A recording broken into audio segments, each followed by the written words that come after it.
ये प्रेम सूत्र कहता है, प्रेम ही एकमात्र सुरक्षा है। यह जीवन की अंतिम इच्छा है। प्रेम असुरक्षा का पूरा स्वीकार है। प्रेम सारी इच्छाओं के पार है। प्रेम ही एकमात्र सुरक्षा है और सूत्र कहता है कि प्रेम सारी असुरक्षा का स्वीकार है। दोनों बातें एक ही हैं। सुनने में विरोधाभासी लग सकती हैं, लेकिन जो असुरक्षाओं से डर रहा है, असुरक्षाओं से भाग रहा है, वो सुरक्षित कहाँ है? जो सारी असुरक्षाओं को स्वीकार कर लेता है, वही सुरक्षित होता है। प्रेम एकमात्र सुरक्षा है, क्योंकि प्रेम सुरक्षित होने की कोई भी कोशिश नहीं करता। प्रेम जीवन की सारी असुरक्षाओं को स्वीकार कर लेता है। किसी शाख पर कोई फूल खिलता है तो रेनकोट पहनकर नहीं खिलता, छाता लगाकर नहीं खिलता, असुरक्षा को स्वीकार करके खिलता है। शाख पर सोई हुई जो कली है, उसने सारी असुरक्षाओं को स्वीकार कर लिया है। धूप से आंख मिलाई है, बरसात का हाथ थामा है, तूफानों के संग आंख मिचौली खेली है। तब जाकर वो प्रस्फुटित हुई है और एक सुंदर फूल में परिवर्तित हुई। अगर ये सब ना हो तो वो कली जो फूल बनती है कभी इतनी सुंदर भी ना हो। वो अधकचरी सी लगे, मुरझाई सी लगे, बेमानी सी लगे। लेकिन हर फूल जीवंतता में लहलहाता हुआ है, क्योंकि उसने असुरक्षाओं का स्वीकार किया है। अभी हमने प्रेम को क्या बना दिया है? सुरक्षा खोजने का एक आयोजन। कोई किसी के पीछे छुपकर सुरक्षित होना चाह रहा है, कोई किसी का हाथ पकड़कर सुरक्षित होना चाह रहा है, कोई किसी के साथ होकर सुरक्षित होना चाह रहा है, और आज तक कोई सुरक्षित हुआ नहीं। काल की लहर जब भी उठती है, हमारे रेत के घरौंदे मिटाकर चली जाती है। प्रेम असुरक्षा का पूरा स्वीकार है, इसीलिए वो एकमात्र सुरक्षा है। और प्रेम असुरक्षा जब हमें पकड़ेगी तो करेगा क्या? हमारे अहंकार के रेत के घरौंदे ही मिटाता है।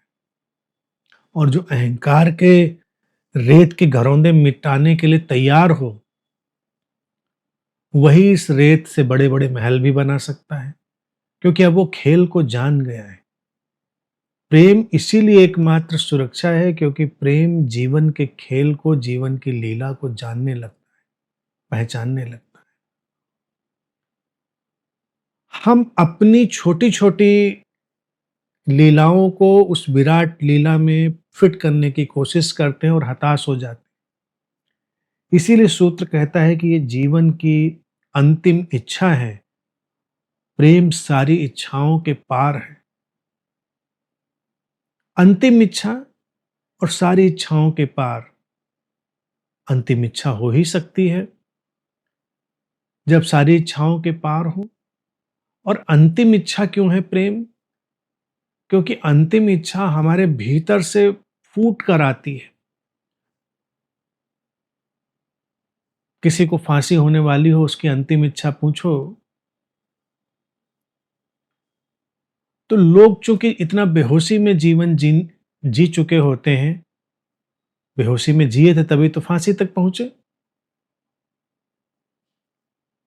नहीं तो कहीं और पहुंचते।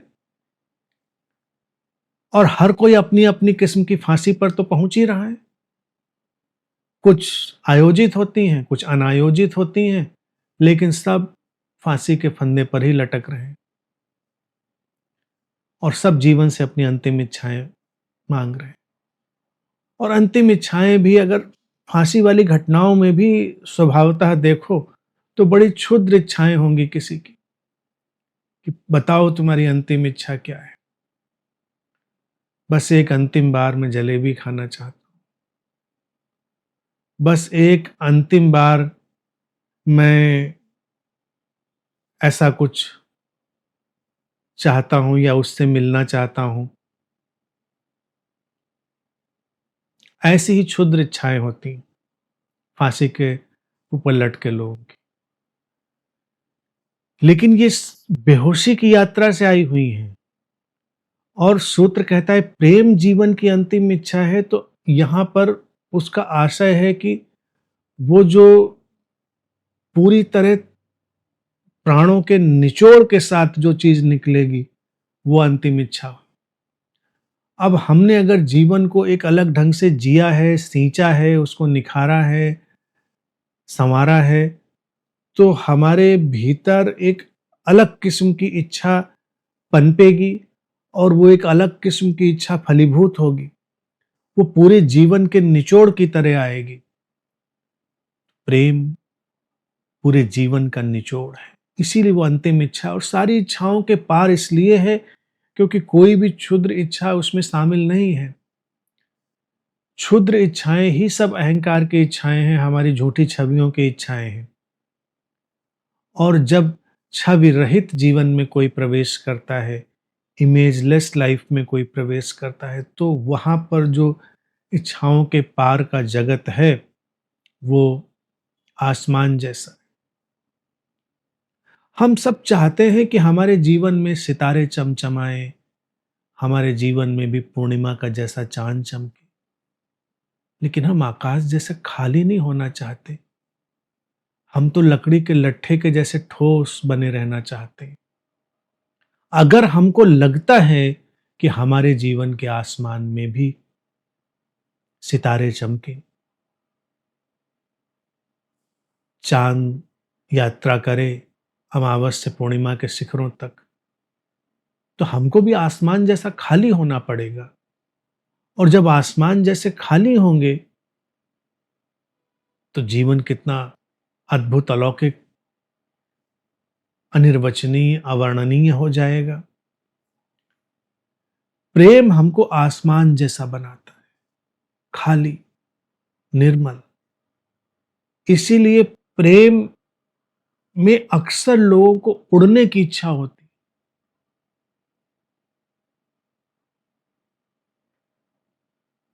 कितने गीत, कितनी कविताएं, कितनी गजलें लिखी गई हैं जब प्रेम में उड़ने की परिकल्पना लोग करते हैं, जैसे पंख लग गए हों और वो उड़ने की तरफ बढ़ रहे हैं, उड़ने की ललक की तरफ।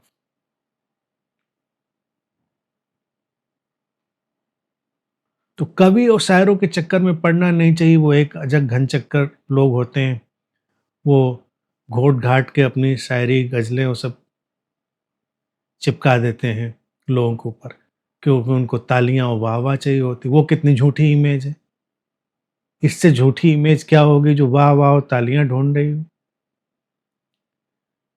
तो बात जहां से समझ में आए समझ लो, लेकिन उनके चक्करों में मत पड़ो। तो अक्सर ये कविताएं, गजलें, शेर सब बताएंगे उड़ना चाह रहे हैं प्रेम में। उड़ना नहीं चाह रहे हैं, प्रेम में हम खालीपन के संपर्क में आ गए हैं। आसमान अपने भीतर का खुलने लगा है और भीतर के खुले हुए आसमान में उड़ने जैसा भाव आता है। ये नहीं कि हम उड़ जाएंगे, मुद्दा ये है कि हम खालीपन में प्रवेश कर रहे हैं जहां उड़ा जा सकता है। और हम नहीं उड़ेंगे, उड़ेंगे हमारे भीतर के भाव, उड़ेंगे हमारे भीतर के विचार। वो सब उस असीम आकाश में, उस असीम खालीपन में सितारों जैसे जगमगाने के लिए उठ जाएंगे ऊपर। लेकिन पहले खालीपन होना चाहिए। तो सारी इच्छाओं के पार का तात्पर्य ये होता है कि अपनी एम्प्टीनेस में प्रवेश कर जाना। अब इच्छाओं के पार वाला व्यक्ति ऐसा नहीं है कि वो कोई इच्छा नहीं करेगा। ये गलतफहमी भी दूर कर लेनी चाहिए। वो इच्छाओं से आसक्त नहीं है, बंधा हुआ नहीं। अब गर्मी है, गर्मी में किसी को ठंडा पानी पीने की इच्छा हो सकती है, कोई और अच्छी चीज़ आइसक्रीम ठंडी-ठंडी खाने की इच्छा हो सकती है, या तमाम इच्छाएँ हो सकती हैं जीवन की। तो हम क्या कहेंगे, ये इच्छाओं वाला व्यक्ति है। लेकिन एक इच्छाओं वाला व्यक्ति इच्छाओं में आसक्त हो सकता है और एक इच्छाओं वाला व्यक्ति अनासक्त। इस क्षण में इच्छा उठी, इस क्षण में उसको पूरा होना था, हुई, नहीं होना था, नहीं हुई। इच्छा एक लहर की तरह आई, काम हुआ तो हुआ, नहीं हुआ तो लहर खो गई फिर से अपने उसी स्रोत के सागर में। तो इसीलिए प्रेम सारी इच्छाओं के पार है, क्योंकि प्रेम अपने आप में कोई इच्छा नहीं। क्षुद्र इच्छाएं ही प्रेम की इच्छा को उठने नहीं देती। क्षुद्र इच्छाएं प्रेम की उस अंतिम इच्छा को उठने नहीं देती, क्योंकि हमको तो बहुत कुछ संभालना है, सहेजना है, समेटना है। लेकिन किस लिए? अपनी झूठी छवियों के लिए, अपनी फॉल्स आइडेंटिटी के लिए, फॉल्स इमेजेस के लिए। प्रेम तो पहले ही जान चुका है इन झूठी छवियों के खेल को, तो अब वो उसमें तो अटकने वाला नहीं। जब उसमें अटकने वाला नहीं, तो वो इच्छाओं के पार जाए। वो जीवन की सीमित इच्छाओं के खेल को देखेगा और उसके पार तटस्थ होकर बैठ जाएगा। इच्छाओं से भागेगा नहीं, इच्छाओं के प्रति जो लहरों जैसी इच्छाएं उठती रहती हैं जीवन में, उनके प्रति तटस्थ हो जाएगा। और ये जो इच्छाएं उठती हैं, इनके बारे में एक बात और समझ लें, इसलिए उनसे लड़ाई ना लड़ें। ये हमारे भीतर के साइकोसोमैटिक रिस्पॉन्सेज हैं। ये केवल बायोलॉजिकल रिस्पॉन्सेज हैं, साइकोसोमैटिक, मनोशारीरिक रिस्पॉन्स है। तो जिन इच्छाओं को हम देखते हैं, वो इच्छाएं प्रायः मनोशारीरिक होती हैं, और प्रेम की इच्छा चेतनागत होती है। प्रेम की इच्छा बियॉन्ड बॉडी माइंड होती है, वो चेतनागत इच्छा होती है, क्योंकि वो स्रोत से उठी हुई एक अनगूंज है। वहां पर हमारा जीवन नए सिरे से रचा जाता है। तो इसीलिए वो अंतिम, अर्थात एक निचोड़ में गई हुई इच्छा है, जो इन मनोशारीरिक इच्छाओं से संघर्ष में नहीं है। अभी तो जिसको हम प्रेम कहते हैं, वो हमारी मनोशारीरिक इच्छा ही है, साइकोसोमैटिक इच्छा ही है। कभी ढूंढ कर देखें, कभी उसका एक्सप्लोरेशन करें, उसकी तहकीकात करें, तो पता चलेगा कि ये जो इच्छा प्रेम की हमारे भीतर उठी है, ये स्रोत से उठी इच्छा नहीं है, ये मनोशारीरिक इच्छा है। और इसीलिए घटती बढ़ती और मिटती और बनती रहती। प्रेम की इच्छा एक बार उठ जाती है, जीवन की अंतिम इच्छा की तरह, तो फिर वो कभी मिटती नहीं, फिर वो शाश्वत हो जाती है, वो हमेशा के लिए टिक जाती है। तो इसीलिए इस वर्तुल को जाने कि सारी असुरक्षाओं को स्वीकार करके प्रेम अपने लिए एक नई सुरक्षा का निर्माण करता है, और जीवन की सारी इच्छाओं से तटस्थ होकर वो उस सारभूत इच्छा में प्रवेश करता है, जो प्रेम